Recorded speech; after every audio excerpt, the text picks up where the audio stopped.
Welcome back to Briggs on Books, where we've been coming to you since 2008, talking to authors and creative people, mostly from Central California.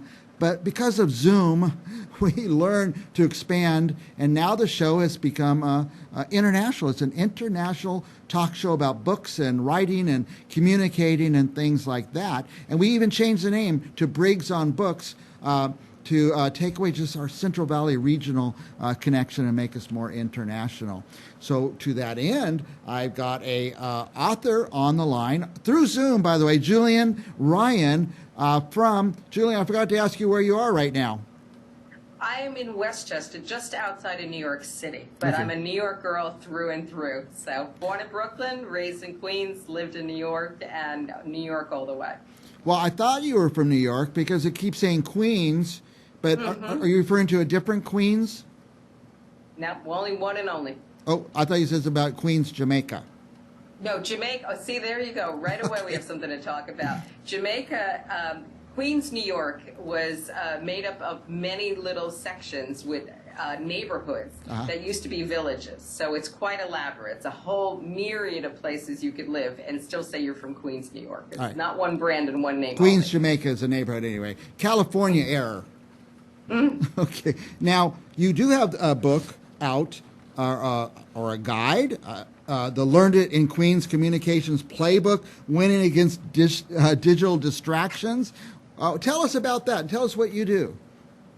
Yes, the book is a humorous book. It's a playbook to tell you, and myself included, about the things we do to get ourselves into digital communication problems, how we can improve, and things we can do to make our communications better. Right. And it started basically from people watching on commutes in New York. As I was going on the Metro North train into Manhattan to go to work, I saw everyone was using these lovely gadgets. They're such a big help, our cell phones. But we turned into a heads down, living in a bubble species. So we weren't looking up, we weren't being curious, we weren't engaging.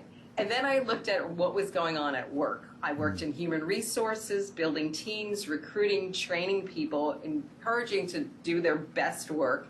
And a lot of the communication issues started when people jumped to assumptions reading email. They were writing their scripts in their head, they were jumping to conclusions, and nobody was talking. Right. So I always am inspired by my writing, by what I'm complaining about. So it started as a speech that somebody allowed me to get on a keynote speech for 500 executives and express myself and what we could all be doing better. And then one thing led to another, and it became a book. Nice.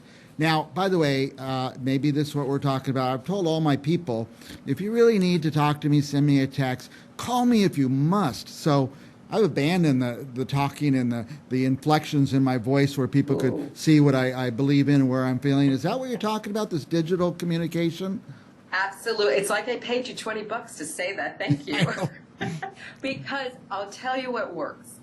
When you're saying something positive, like, great job today, I want to send you a text, I can't wait to talk to you live about what you did well, that's a beautiful thing. Okay. When my husband sends me a text and says, I'm thinking about you, that's a beautiful thing. Okay. But when we want to attack or address more specifically something that's not working or something that needs clarity, we think the listener understands what we're talking about and all the nuances, because we're our own director.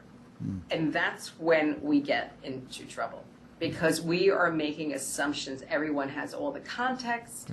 They understand why we're sharing something. And if you're looking to give a correction or things are not going around, stay away from text. And stay away from emails too, because usually when we're a little fired up is when we get into the most trouble.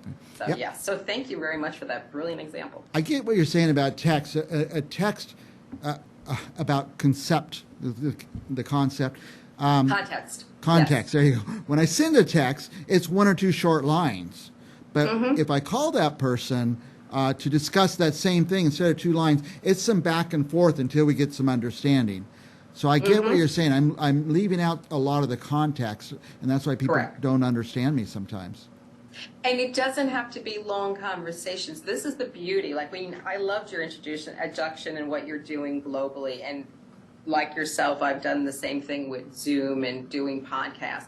We've opened up a whole new world. Yeah. So right now we have context because I can watch your body language. Mm-hmm. I can watch how you're receiving information and look at nuances. So the listeners who are just doing audio only are going to experience me very differently. Yeah. So the more important the conversation you want to have, the more important you do this together in life. Oh, yeah. And I have an expression, spend time to save time later on, because usually something comes back. And it happens to me too. Like I had a conversation with somebody who's helping with some writing, and we both thought we had the best intentions in the world, and we realized we're going in two different directions. So live works best. Yes, okay. And to whatever generation, especially when you're managing people, that is a huge, huge help. It'll save you a lot of headaches and a lot of time with lawyers. Yeah, so I got that in some of your descriptions. Save lawyer costs too. So I guess I'm getting a message from you that I need to pick up the phone more, or Yes. do a Zoom, or even a, God forbid, an in-person meeting. Yes. And okay, well, perfect. You know what? We are on sync, because before I was getting on this call, I was planning some workshops I'm doing with clients, and then some follow-up sessions I'm doing with another client. And we were talking about that, how important these people are coming for the first time from all over the country. They have been working together virtually, but they haven't been in the same room together. And it's not like I'm advocating they need to be with each other every day of the week, but they will have additional moments to connect. They can have small conversations. They can turn to the person next to them when I'm doing a session and have a sidebar conversation. They can have that at the coffee station, in the hallway, walking down the street to their other event they're going to go to afterwards, and really have trust building. And again, that my favorite word, context about the other person. Context, yes. You can do it on Zoom with one-on-one. It gets harder when you're in a whole group meeting. I think there's great possibilities online, but coming together once in a while, you can have great opportunities to connect. Plus, here's another thing you can do when you're together. You can eat. You can eat, and that's a big, Yeah. that's a big call to action from me. Share a meal, sit around the table, look up and talk to each other, and then you build rapport like that. I'm actually getting a lot out of this just short talk we're having. Pick up the phone more, Mike. Call them. It's important, probably important to my people who work for me to hear from me in person and hear the attaboy and stuff like that. And I'm thinking about this interview we're doing right here. If we did it on text, it would have been like 10 lines or it'd be done. But look how much more we're getting out of it just by talking. Yes. Yeah, don't underestimate the food. Listen, I was in HR. People never wanted to show up, so you had to feed them and tell them some stories. So make it important. And I think when you're addressing things too, we talked about before, you can't have tough conversations or challenging when that's the only time you talk to somebody. Right. You really need to, I think, is a real bonus. If you see the person, you appreciate them. And I mean see, not just in looking at their face, but spending moments together to just acknowledge who they are and some backstories of what's energizing them. And then when the tougher conversations have to happen, or if there's a challenge at work, funding, business, the usual things that happen with everybody, you can really have a good heart-to-heart because people know where you're coming from. Let's put a picture of the cover of the book up on the screen. And who needs this book, by the way? I wrote the book for everybody. And that's not your marketing language or saying what's your niche, what's your lane. It really speaks to folks who, on a personal level, I have it on my desk. I'm married for decades. I look at it every day when my husband's driving me crazy. And it was like, take a lesson for your book. Don't jump to assumptions, be patient, etc. It helps teams come together. I'm bringing it to my groups because it's a simple prompt, as easy things to listen and remember too. And it's funny. I don't believe in finger wagging. I believe in let's laugh for ourselves. And you know what? Everything I wrote in that book is true. Yeah.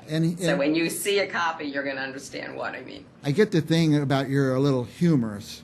And you take that approach. Yes. I like that. Now, I can use this maybe even in family relationships and Oh, for sure. my parents. That was part of the and, inspiration. and partly that's why you're saying it's a book for everybody. It's not just for salespeople or HR people. No. Or big managers. It's for It is everyone. an easy fun read. You don't need to be from Queens. You'll learn how to speak with the Queens accent by the time you finish. But it's very relatable at a lot of situations that happen, from emails to in person. I want people just to take a step back and enjoy and say, that's me. It's like she's in the room with me. She heard me thinking. We all grumble. I don't come from a place of, I haven't made, dial my 1-800 number. I'm going to solve everything. It's a daily practice. And I think that's what we don't realize about our listening. We bring all these lenses of what we think this conversation is going to be like. Even with you, I didn't know what to expect. I looked at some of your podcasts, and it's teaching us to say every conversation is fresh. You got to approach it with fresh eyes and fresh ears. And there's some simple things you can do to help you along. And then what happens? You get a gift of amazing connections at the time. And there's exercises and examples in the book? Yes, of course. Of course. Is this going to be one of those 1,000-page books? No. I know everyone has minute attention span. Yeah. It's written like an adult picture book. Nice. I worked with a great art director who we used the pictures as a punchline, but also as a memory jogger. I see. Because no one's going to walk around with a huge document or a PowerPoint when they're in trouble. Because usually when putting her foot in her mouth is when you need that kind of Pavlovian picture to come up in your eye and say, stop talking and think before you do something wrong. So it's written as a short adult picture book with a beat. You can start in the middle, you can start at the end, but it's a funny, easy read. It's like less than 100 pages, but I can do that. And a lot of quotes. Sounds like something one might like to refer back to quite often as well. Yes, every day. Every day, okay. You know what? This sounds like the kind of book. Customer. I have to go to a lot of parties and dinner parties and stuff. I'm always looking for a host gift. I think I need to buy like a bunch of these and use them as my host gift. Absolutely, that's exciting. Because it's not too serious. It takes a light approach, it sounds like. So. Yeah. And at the end, it has a good call to action. And one of my phrases, we have something that I've been teaching for years. We have a front stoop in New York. It's an expression. Yeah. New York, Native and Indians were here first, and then the Dutch moved in, and they brought a word with them, stoops, because their country was always flooded. They built their houses with incredibly high stoops. And stoops in New York is still a word we use, despite the fact that everything changes. We're knocking things down, we're rebuilding. So if you go in Brooklyn, you go in Queens, parts of the Bronx, we still use the word stoop. And it is a great gathering place. You turn next to the person you're sitting with, you're sharing a snack, you're people watching, and it's a place to build community. So when I start to think about everything we all could use in our relationships, I thought about the front stoop. I learned from my neighbors. I learned from watching other kids on the street. So there it is. And it's about having side-by-side conversations and in your space. But you really... meeting somebody together versus in-your-face interactions. Because if you get to in-your-face, you've waited too long to listen and learn from each other. So there's some guidance about how to do that too. And that's part of the things I think teach is how to listen. I know. How to give yourself permission to listen. I'm getting the signal we're gone way over, but you're so fascinating and this is great. You experienced and watched a transition into this where everybody's doing this, looking down at the phone. And that was sort of how you developed this way of thinking? Yes, I looked at what was annoying me. I thought this could come for good, and who knew it's another lesson. You never know what's going to take you forward and open up a whole new door of possibilities. And I get to meet people like you. Yeah, you're very generous to answer all my questions, but sometimes I hog the whole show, so we're out of time, but I'll give you a minute or two. Anything else you want to tell our viewers? I do workshops, I do motivational speeches, I do one-on-one coaching. It's all about helping you to use your voice without losing your voice and your wit, and to build your team work together. So individuals, groups, I'm there to talk with you and have some fun and enjoy your story and make it happen and let you be the best you can. Last thought is this, what would people find at jryanpartners.com? They would find some podcasts about things I'm talking about and interviewing people from all over the world. They'd see some resources, and they see some examples of speeches I do give. But if we always can work together to curate it, and some workshops. So it's a starting point for some of the tools I have at my disposal that I use for coaching and working with groups. Would that website lead them to where they can purchase the book? That's one of the places they can purchase it through the website. It takes them to Amazon, and that is an easy way to do it right now. Very So good. it's the beauty of our global shopping network. So yes, Well, this is one of the most Amazon has provided that. this is one of the most exciting interviews I've had. I actually got things out of it for myself. So thank you. Wonderful. That's a success. Thank you You've so, seen how so many much. emails I send back and forth and stuff, and how I never picked up the phone and called you. So I'm getting the message loud and clear. So. Yeah. The notes in your voice make a big difference. I bet. The cadence and the tone and the pause. So yeah, say I'm so proud you're my best student today. Thank you. Julienne B. Ryan, somewhere in New York. Author, speaker, facilitator, coach. She has workshops and stuff. Just go to the website, jryanpartners.com. Yes, and thank you so much. All right. Thanks, Thank you. Julienne. We have more authors coming up, so don't go anywhere. We'll be back with more right after this.